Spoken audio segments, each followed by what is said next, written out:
If you're a fan of all 4 seasons of Game of Thrones, you probably remember the gruesome scene where the character Viserys was killed by having molten gold poured over his head. If you didn't think that was brutal enough, imagine that same demise but with the gold being poured directly into someone's throat rather than over their head. Whilst this method wasn't necessarily considered a popular one, it was still yet another form of excruciating torture that made its way into Roman history. As with many other cases, there are very few records of these accounts taking place, and some of the records we do have are even debated to this day. However, enough was recorded for us to get an idea on who this type of punishment was reserved for and what it may have looked like. I'm sure this goes without saying, but we will be covering some pretty graphic details in this video, so viewer discretion is advised. Otherwise, sit back, try to relax, and let's explore the brutal details of death by molten gold in the throat. What a way to go! Welcome to the Roman Empire.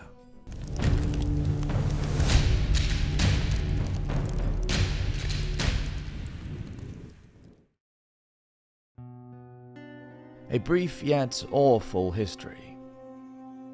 First and foremost, we should clarify that the actual use of gold for this punishment was typically only reserved for special cases. Gold was an expensive resource and asset to the Romans, so they wouldn't have used it for this purpose on much of a large scale. Rather, it was more common for them to use lead, as it was still easy to melt down and it was much more plentiful and inexpensive to use. Plus, it's got that extra little kick of insult to the victim, knowing that you're not quite good enough for gold to be used. In fact, Constantine the Great enforced a law that listed this exact punishment. To paraphrase, the law stated that if a nurse who is in charge of caring for slave women and girls allowed them to be captured and assaulted by another man, she could be punished by having molten lead poured down her throat. As Rome's first Christian emperor, Constantine claimed to highly value purity, so he felt it was only appropriate that such a horrific crime should be met with an equally horrific punishment. However, as we mentioned previously, gold was used under some circumstances, although not necessarily by the Romans themselves, but we'll get to that shortly. Before we do though, let's examine what would actually happen to someone unfortunate enough to meet this fate. One would automatically assume that in such a circumstance, death would most likely occur as a result of suffocation or shock from severe burns. While these certainly would have been possibilities, as with crucifixion or impalement, there are actually many other factors that would have contributed to it. There are several reports that a Spanish governor met this fate in 1599, stating that the gold was poured down his throat until his bowels burst. In 2003, scientists conducted an experiment with an ethically obtained cow larynx to try to determine just how true these claims may have been. For this experiment, they positioned the larynx to stand upright and placed a ball of tissue paper at the bottom end to create a closing. They then melted roughly 750 grams of lead at 450 degrees Celsius or 842 degrees Fahrenheit and began to slowly pour it into the larynx. Immediately, large amounts of steam began to produce at both ends, and the force of the steam managed to dislodge and expel the tissue paper. Within 10 seconds, the lead had rehardened and the larynx was completely blocked. Based on the expulsion from the steam and the extensive tissue damage observed afterwards, the scientists determined that the ultimate cause of death would have most likely been organ rupture from the force of the steam combined with thermal damage to the lungs and other organs, and that death would have been immediate. However, they did state in the rare event that the death wasn't immediate, suffocation would have been the cause as a result of the quick hardening of the metal. Regardless of whether death was instantaneous or not, there's no denying that this would have been one of the worst execution methods to be sentenced to. But despite its horrific nature, there are some who believe that the symbolism behind it was worth more than its weight in gold. The debated death of General Crassus. But let us not forget that this is indeed a Roman history channel, and one of the first real examples of gold being used for this punishment is associated with a figure that we have briefly discussed before on this channel, General Marcus Crassus. For those who may not remember, Crassus was a military general and political statesman. More specifically, he was the general in charge of defeating Spartacus and his rebel army, which he did successfully. Aside from this great victory from his perspective, Crassus also made a name for himself by becoming the richest man to ever live in Rome, and some speculate that he may even be considered the richest man to ever exist in history. Although we couldn't find an exact amount, there are some sources that estimate that at the time of his death, his net worth would have been anywhere between roughly $200 and $230 billion. Crassus gained the majority of his wealth through real estate, often selling land from conquered territories. Subsequently, much of his wealth also came from the capture and selling of slaves from these territories. While his endeavors may have been successful at first, they were also what ultimately led to his downfall. Crassus was part of what was considered the First Triumvirate, which is a group of 3 men that hold equal power over a country or province. In this case, the First Triumvirate consisted of Julius Caesar, Crassus, and Gnaeus Pompeius Magnus, otherwise known as Pompey the Great. All 3 men were considered to be powerful, well-respected generals of their time, and even though they were technically equals in this coalition, Crassus saw them more as competition rather than cohorts. As Caesar and Pompey made great advances throughout the Mediterranean, Crassus feared that their military victories would ultimately outshine his own and refused to let that happen. As a result, he made a bold move that ended in disaster for both the Roman army and himself. In 53 BCE, Crassus initiated an unprovoked attack on the territory of Parthia, known today as the Battle of Carrhae. Parthia was located further east in what is now modern-day Iran, and although they were technically considered to be an enemy of Rome, they posed no immediate threat at the time. Crassus believed that catching the Parthians off guard would lead to an easy victory for the strategically trained Roman army, but this endeavor proved to be much more difficult than he originally thought. For starters, the Roman army wasn't used to fighting in this territory, and they certainly weren't used to the scorching heat that they had to endure whilst being covered in heavy layers of armor. But their gravest mistake wasn't how much they underestimated their environment, but rather how much they underestimated their adversaries. The Parthians proved to be much better fighters than the Romans had anticipated, even under the pressure of being attacked without any warning. Specifically, the Parthians had an outstanding cavalry made of cataphracts, or heavily armored horses and camels, which the Roman soldiers had never really encountered previously. Ultimately, the Parthians slaughtered almost all of Crassus's men, leaving roughly 20,000 Roman soldiers dead and 10,000 captured, with only roughly 5,000 managing to escape. The fate of Crassus in particular, however, is still debated to this day. The 2 main accounts that we have of the battle and the aftermath come hundreds of years later from the Greek historian Plutarch and the Roman historian Cassius Dio. In his work Roman History, Dio writes, quote, "The Parthians, as some say, poured molten gold into Crassus's mouth in mockery. For though a man of vast wealth, he had set so great store by money as to pity those who could not support an enrolled legion from their own means, regarding them as poor men." Dio himself seems to speculate Crassus's death as a possible rumor, but considering the brutal nature of most ancient cultures, many have not ruled it out completely as a possibility. However, Plutarch's account makes no mention of this and instead states that his head was removed, paraded around the king's court, and was even used as a prop during a performance for the king's son's wedding. While it cannot be proven, some have even speculated the possibility of both accounts being true, claiming that the Parthians possibly filled his mouth with gold after he was beheaded and used it as a prop to further mock him and degrade his body. We may never know exactly how Crassus met his end, but we do know that the life and death of Crassus is an early example of the consequences of letting greed motivate ambition. But as we often see, history always has a funny way of repeating itself.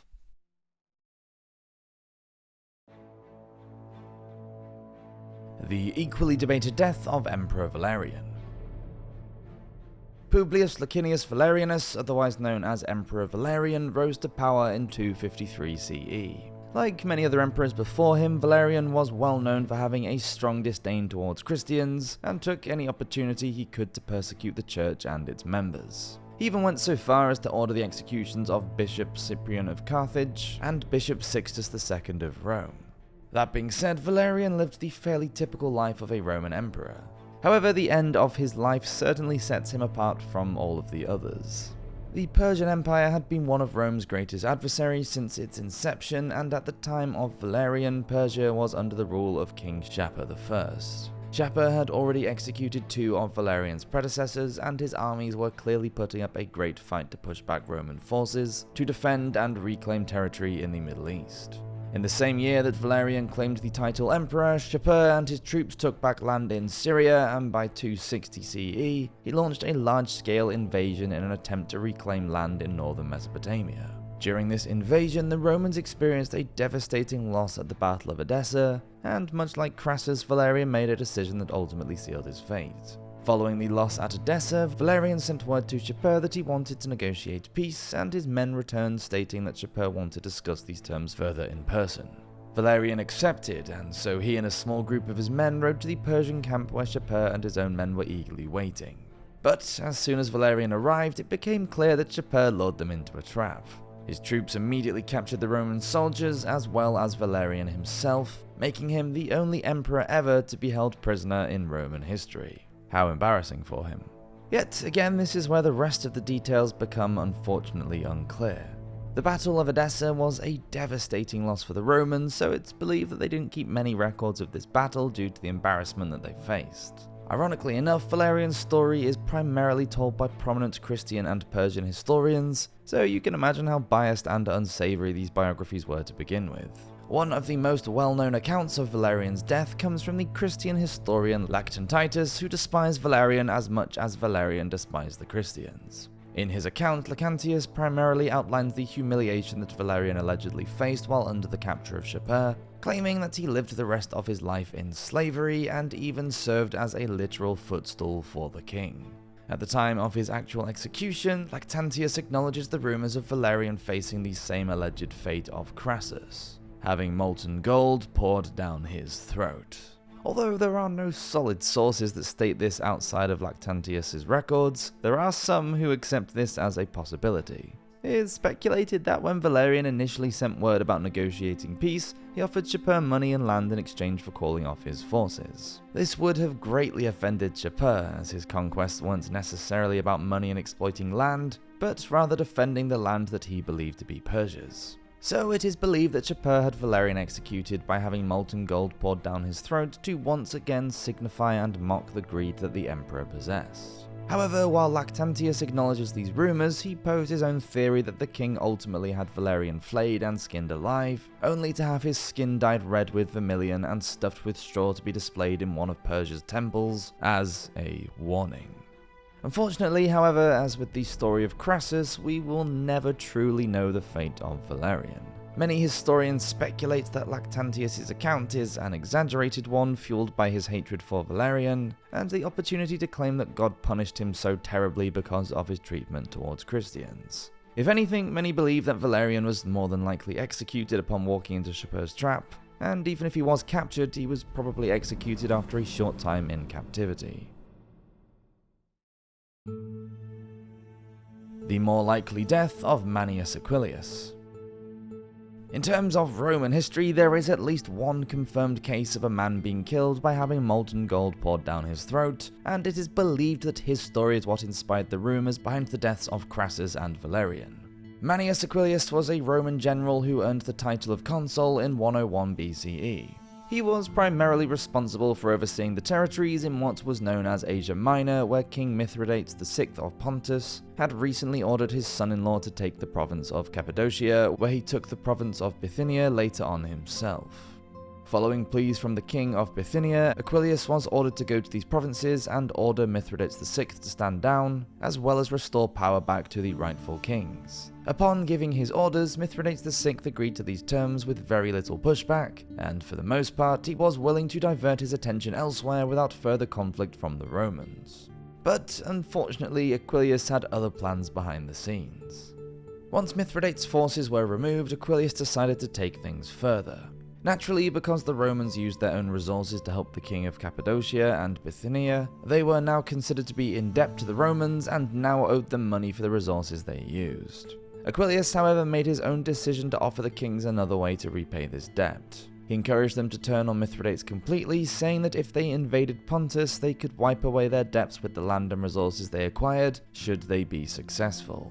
The king of Cappadocia refused, but the king of Bithynia ultimately agreed, probably because it was his pleas for help that the Romans responded to.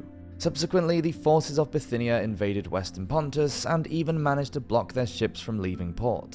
Unsurprisingly, Mithridates was furious, but he wasn't immediately aware of the fact that it was the Romans doing. He sent one of his generals to meet with the Roman officials to discuss this attack, but the Romans ignored these requests, sending the generals back with nothing. In response, Mithridates VI sent his son to invade the territory of Cappadocia once again, hoping that this would gain the attention of Roman officials and encourage them to reconsider. He sent his general to discuss these terms again, but this time the general was arrested and returned to Pontus, and they were instructed to never enter Roman territory again.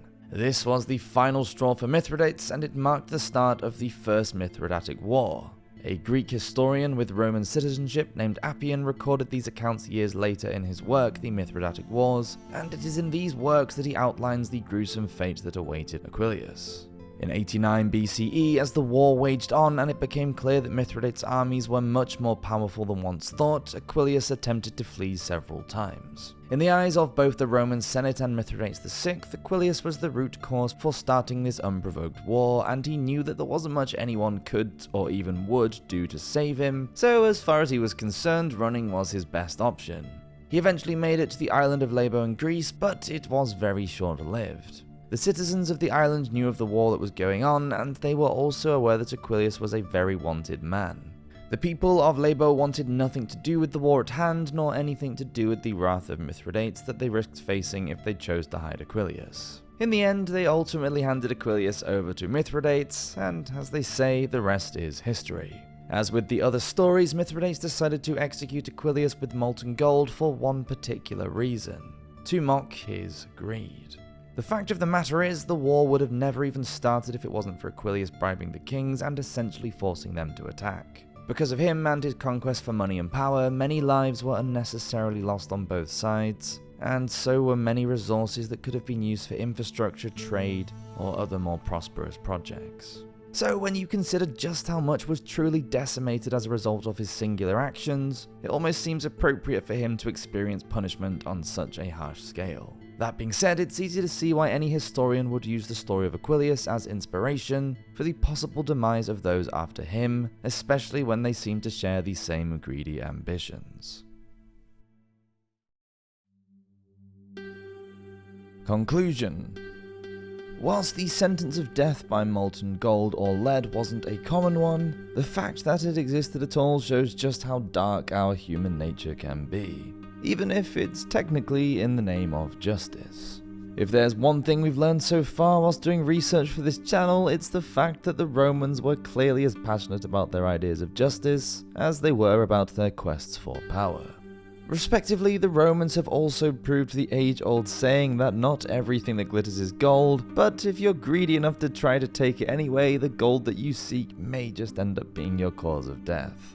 We'd love to hear your thoughts and theories on the stories we've discussed down below. Do you believe Crassus and Valerian met the same fate as Aquillius, or do you believe in the alternate theories posed? Do you have your own theories as to what happened? Let us know what you reckon. Thank you so much for watching this video of the Roman Empire. Please do subscribe if you enjoyed it, as we do release a new video every Friday, and any bit of support is really going to help us out in these early days. Cheers everyone, and I'll see you next time.